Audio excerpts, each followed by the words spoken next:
Hello. Hello, everybody. Thanks, everyone, for coming to this particular talk. Okay, great that you're able to see things. I know that there are quite a lot of things happening on ECC, so glad that you're able to visit this talk. I would like to make it somewhat useful to you, and I would like to talk a little bit about container solutions and in general L2s and the direction that Ethereum is going at the moment. Some concerns around it, and maybe you will be able to get some insights about the developments. So, for everyone, obviously, raise the hands the ones who heard anything about L2s. So everybody, do you actually know what an L2 is? Any ideas? Just shout out. Okay, nobody knows what L2 is, right? But just to put it in simple, right, is that this is a solution that is meant to help up with the scalability problem of Ethereum blockchain, right? And the idea behind it is that, for already multiple years, Ethereum blockchain is fully clogged, right? The blocks are fully, they are fully utilized, right? And we need a little bit more space. So the idea was that, okay, let's deposit some funds in the contract that is kind of like a bridge, right? Execute some transactions over these funds, over this value outside of the chain, and then from time to time settle these transactions on the chain, updating literally the balances in between the accounts that are working on this solution. And this is what is called a rollup, right? Now, there are multiple problems that are there at the moment with this solution, right? And these problems are around ordering these transactions and settlement of these batch transactions. Now, ordering is performed on a single machine at the moment. People are usually referring to it as sequencer. And settlement is happening using another machine, or sometimes it's the same machine that is usually referred to as a validator, right? So, and these things are centralized at the moment, right? This is one of the problems, and this is, some people are talking about the decentralization of sequencers, right? Now, the idea behind this approach was why we took a centralized approach, and the idea behind that was that well, let's take one step at a time, right? It is a complicated problem how to solve the decentralization of sequencers. So let's have some kind of solution right now, and then evolve from there. Now, if we will take a look at what L2Bit is saying to us, and in general we will take a look inside of the applications, these different frameworks for L2s, what we are going to see is that many of the sequencers are actually many of the solutions are actually not yet addressing the problems of the decentralization of the infrastructure, right? And the way how they are addressing this in the cases when these issues are addressed is these approaches that take quite a lot of time, right? What happens in case a sequencer failed or is censoring the transactions? Well, for some solutions, there is a way how you're able to push your transaction on Ethereum layer 1. However, in order for this transaction to get executed, it takes a week or something like that. And that's the answer at the moment, right? In some cases, it actually takes even much longer time, right? And the question is it actually okay to wait a week for the execution of your transaction? And well, from my personal opinion, it's not quite okay. Just because of a simple setup, you can take a look at these two graphs that are available here. So Luna crashed from $90 to almost zero in less than a week. USDC most recently depegged and repegged in 3 days, right?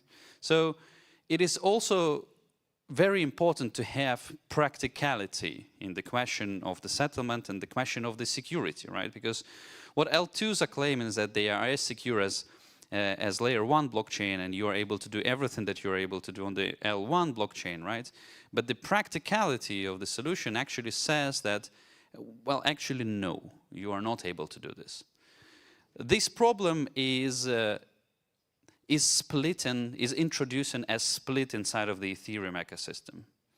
At the moment, frankly speaking, I would not say that Arbitrum, Optimism, wherever rollup is there, is a part of the Ethereum ecosystem just because of this simple issue.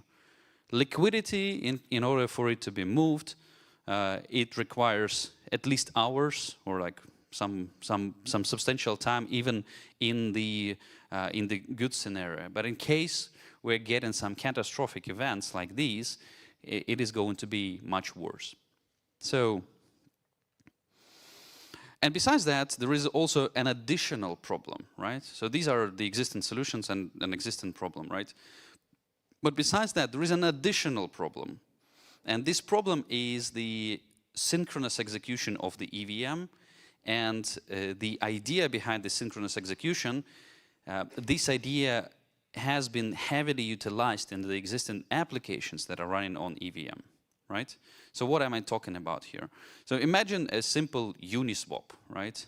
There is some kind of pool of 2 tokens. They are available there. There are some quantities of these tokens in the pool. Based on these quantities, Uniswap gives you an opportunity to exchange one token to another, and the price of the exchange is determined by the quantities of these tokens in the pool.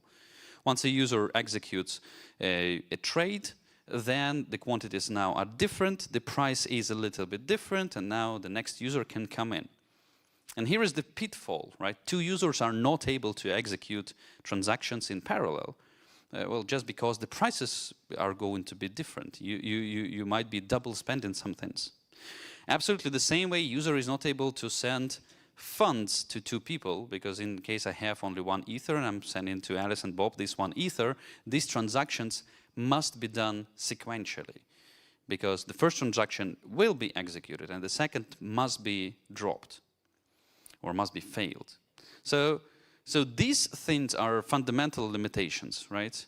And if we are talking about users, and maybe that's not a big problem because there are tons of people who are transacting and then sending Ether one to another. That's why they are asking for the data about the amounts of Ether from different accounts.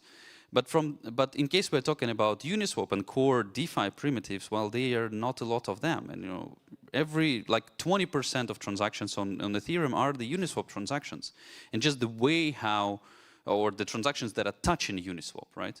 And the way how we just constructed all of these things, well, it's just fundamentally impossible to parallelize, fundamentally impossible to scale.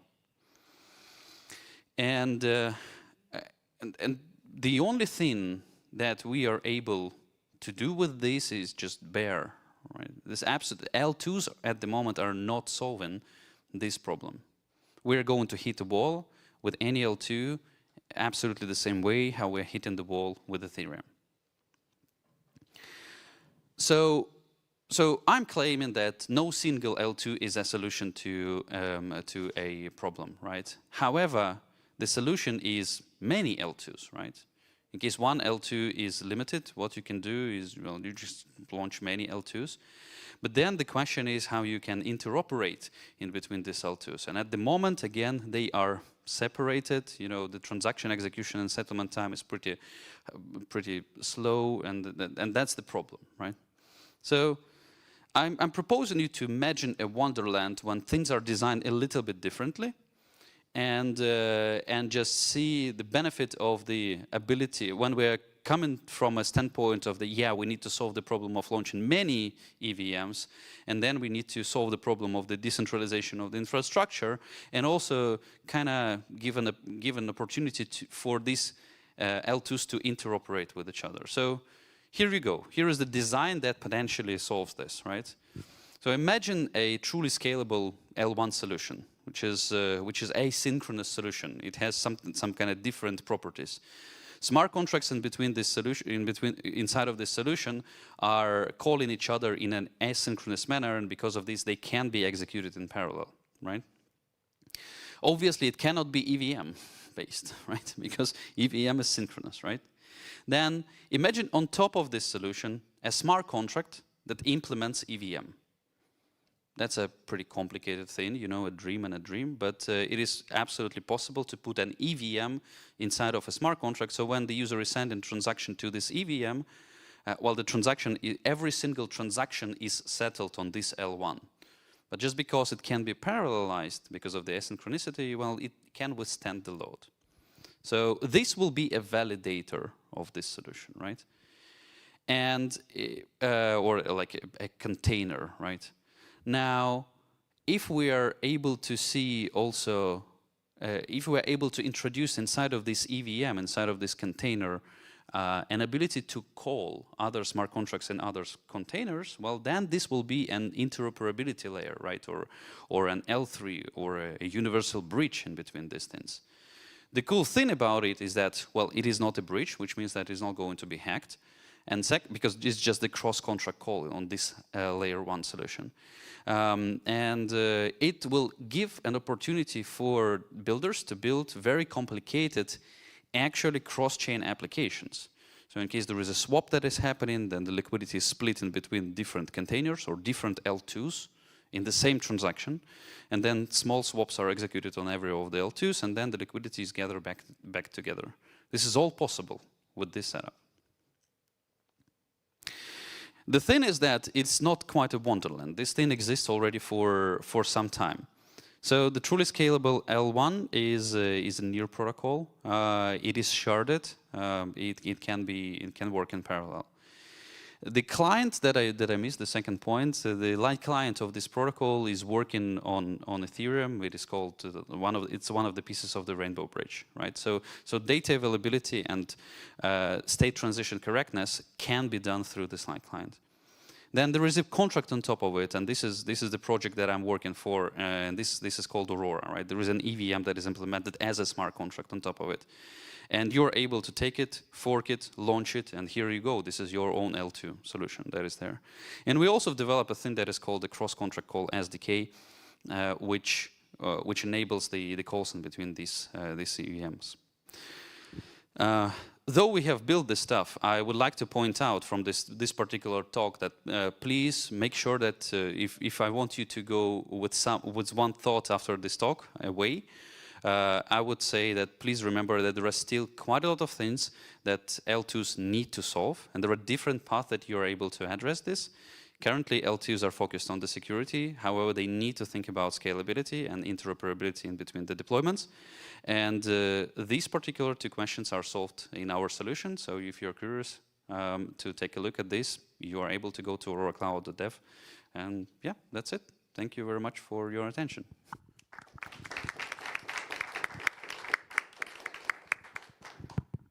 Okay, guys, we have 2 or 3 minutes for questions. So if anybody wants to ask.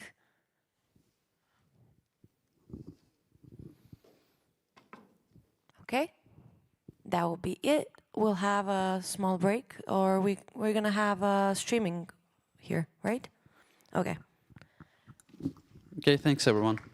By the way, there is a Aurora booth, and I'm going to be around. So if you want a private conversation, you always can do it.